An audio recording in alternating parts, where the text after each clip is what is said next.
خبر شامل کرتے ہیں میلسی سے، جہاں حضرت خواجہ محمد حسین حضرت چشتی قادری کا 30واں سالانہ عرس عنایت عقیدت و احترام سے منایا گیا۔ سجادہ نشین آستانہ عالیہ حضرت صوفی عنایت حسین چشتی قادری نے استعارت کرتے ہوئے مریدین سے کہا کہ آج ہر شخص ذہنی طور پر پریشان ہے، اس کی وجہ ہم اسلام سے دور ہیں۔ ہمیں اللہ تعالیٰ اور اس کے محبوب حضور اکرم صلی اللہ علیہ وآلہ وسلم کے بتائے ہوئے نقش قدم پر چل کر دنیا میں راحت اور آخرت میں نجات حاصل کریں۔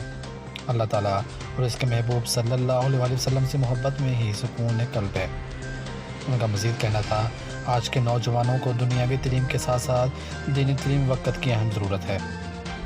ان کا کہنا تھا کہ بزرگان دین نے دین کے فروغ کے لیے زندگی وقف کی اور اس میں ختم خواجہ گان، ذکر الہی، نعت رسول مقبول صلی اللہ علیہ وآلہ وسلم کے بعد محفل سماع اور چادر پوشی کی گئی۔ اس موقع پر حضرت صوفی پیر سید احمد حضرتی، حضرت پیر اجاز حسین حضرتی، صاحبزادہ علی رضا حضرتی، صاحبزادہ حامد رضا حضرتی موجود تھے اور اس میں ملک کے دوسرے شہروں سے مریدان کی بہت بڑی تعداد نے شرکت کی۔ دعا کے بعد لنگر تقسیم کیا گیا۔ سیکیورٹی کے ساتھ انتظامات کیے گئے تھے۔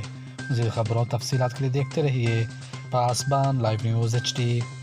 آپ ہمیں فیس بک اور یوٹیوب پر بھی فالو کر سکتے ہیں۔